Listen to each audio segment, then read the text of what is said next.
કચ્છના નાના રણમાં મીઠાના અગરો દૂર કરવાની માંગ સાથે છેલ્લા 12 દિવસથી સતત અનશન ચાલી રહ્યું છે, જેમાં માતૃભૂમિ સંરક્ષણ કાઉન્સિલ સંસ્થા કચ્છ જિલ્લાના અધ્યક્ષ શિવુભા દેશરજી જાડેજા સાથે વિરમભાઈ ભુવાજી, બળદેવ રાજપૂત, કિશોરસિંહ જાડેજા અભયારણ્ય વિસ્તાર રણ ભૂમાફિયા સામે અનશન આંદોલન પર ઉતર્યા છે, જેમાં આસપાસના વિસ્તારના લોકોએ સમર્થન આપ્યું હતું। રાપર તાલુકા ત્રંબોકોલી ઠાકોર સમાજ અગ્રણી કેશાભાઈ સામતભાઈ અખિયાણી ધૂણા પાટિયાથી બાબુભાઈ તેમજ સર્વે સમાજના લોકોએ સમર્થન આપ્યું હતું। મીઠાના કારખાનાના કારણે ઘુડખર પશુઓના મોત થાય છે, તાત્કાલિક ધોરણે દબાણ દૂર કરવાની કામગીરી શરૂ કરાય તેવી માંગ કરાઈ હતી।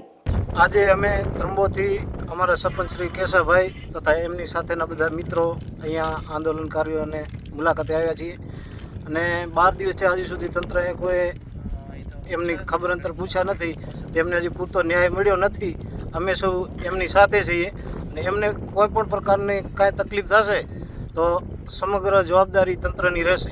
કચ્છ માતૃભૂમિ અધ્યક્ષ આજે અમારી મુલાકાતે જે સરપંચ કેહાભાઈ હમતાભાઈ ત્રંબો ગામથી આવેલા છે, બીજા બાબુ ધોણાપાટિયાથી અનેક લોકો આવ્યા છે અને અમને આજ 12મો દિવસ થયો, અન્ન પણ લીધું નથી અને જો અમને પણ કાંઈ પણ થયો તો બીઓફોની અને અધિકારીઓની જવાબદારી રહેશે।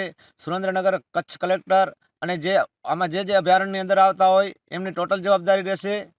આ જમીન તાત્કાલિક ધોરણે 255 કારખાના ખાલી થાય એવી માંગ છે। કોઈ એક કારખાના ઉપર અમારે નથી કે આ ફલાણાના કારખાના ઉપર ટોટલ જમીનના રણની ખાલી થવી પડે। જો નહીં થાય અને આમાં કોઈનો મૃત્યુ થયો તો એના જવાબદાર આ વહીવટી તંત્ર રહેશે।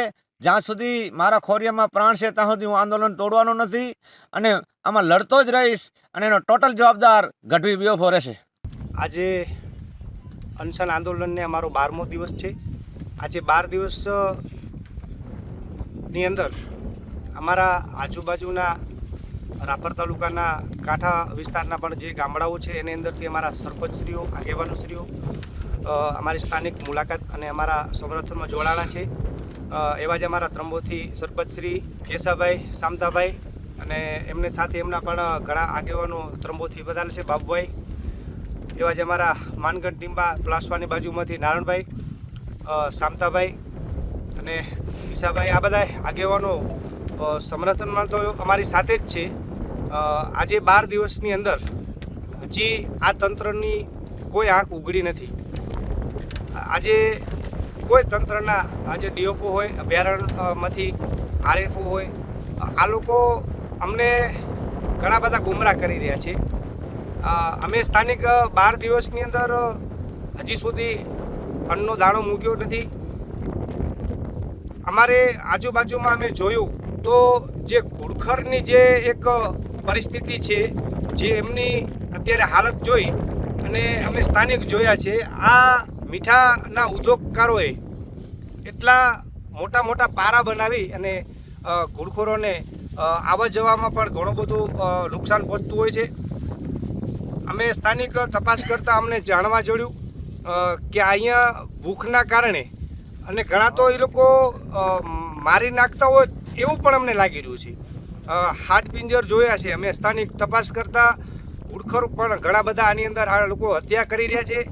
તો અમારી તંત્રને એટલી જ આહવાન છે કે વહેલાથી વહેલા આ ભૂમાફિયાઓને અહીંથી જે કંઈ પણ ખોટાવ છે એને અહીંયાથી બંધ કરવામાં આવે અને એ લોકોને કાયદેસર કાર્યવાહી કરવામાં આવે। જય ભારત, જય મહારાજ।